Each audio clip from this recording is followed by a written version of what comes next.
जास्त यश जे आहे हे माननीय उपमुख्यमंत्री मुख्य नेते एकनाथजी शिंदे साहेबांच्या नेतृत्वाखाली या नाशिक महानगरपालिकेमध्ये 100% मिळेल। भाजपने नाशिकमध्ये 100+ नारा दिलेला आहे, आपला काही विशेष नारा असणार आहे का 100+? आम्ही कुठल्या आकड्याच्या गणितामध्ये जात नाही।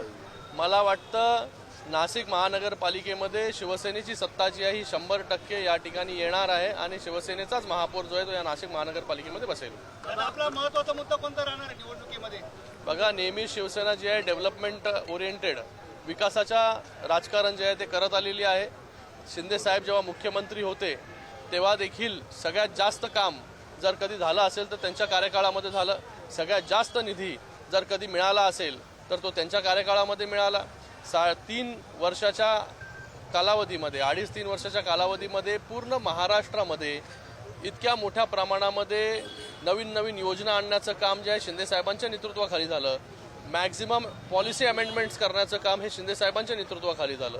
मोठ्या प्रमाणामध्ये नाशिकमध्ये निधी आणण्याचं काम जे आहे, आज दादा भुसे साहेब आहेत या ठिकाणी कांदे साहेब आहेत, या ठिकाणी गोडसे साहेब आहेत, या सगळ्यांच्या माध्यमाने मोठ्या प्रकारे निधी या ठिकाणी आणण्यात आलेला आहे। डेव्हलपमेंट तर आहेच, पण त्याचबरोबर आता जो कुंभमेळा येतोय त्या कुंभमेळ्याच्या साठी ज्या काही गोष्टी तयारी आहेत ते मला वाटतं माननीय मुख्यमंत्री असतील किंवा उपमुख्यमंत्री महोदय असतील आणि उपमुख्यमंत्री महोदय एकनाथजी शिंदे साहेबांच्याच डिपार्टमेंटच्या माध्यमाने नगरविकास खात्याच्या माध्यमाने मॅक्झिमम जे आहे डेव्हलपमेंट ओरिएंटेड कामं जी आहेत येणाऱ्या कुंभमेळ्यासाठी होतील। या ठिकाणी नगर परिषद निवडणुकांमध्ये आपला स्ट्राईक रेट भाजपपेक्षा जास्त होता, या निवडणुकांची अपेक्षा काय आहे?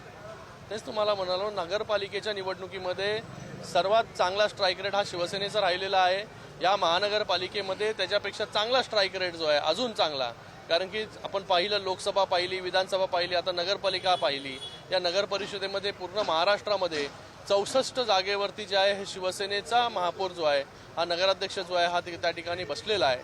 कोणी अपेक्षा केली नव्हती की 64 ठिकाणी जे आहे शिवसेना त्या ठिकाणी नगराध्यक्ष बसवेल, पण लोकांचा प्रेम, लोकांचा आशीर्वाद आणि त्याचबरोबर शिंदे साहेबांवरती असणारं प्रेम जे आहे पूर्ण महाराष्ट्रामध्ये आज फक्त शहरापुरता मर्यादित नाही आहे शिवसेना। आज शिवसेना जी आहे ही घराघरामध्ये ग्रामीण भागापर्यंत पोहोचलेली आहे आणि ज्या ठिकाणी शिवसेनेची ताकद नव्हती त्या ठिकाणी देखील शिवसेनेचे नगराध्यक्ष जे आहेत ते त्या ठिकाणी बसलेले आहेत। तर मला वाटतं या निवडणुकीमध्ये आत्तापर्यंत जेवढं यश मिळालं त्याच्यापेक्षा मोठं यश जे आहे हे या महानगरपालिकेच्या निवडणुकीमध्ये मिळेल।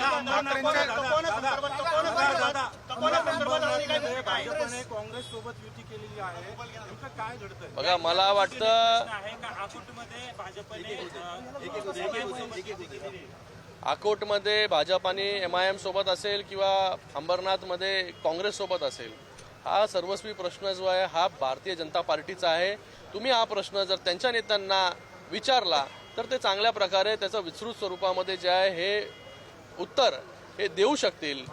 आम्ही जो आहे नेहमीच काँग्रेस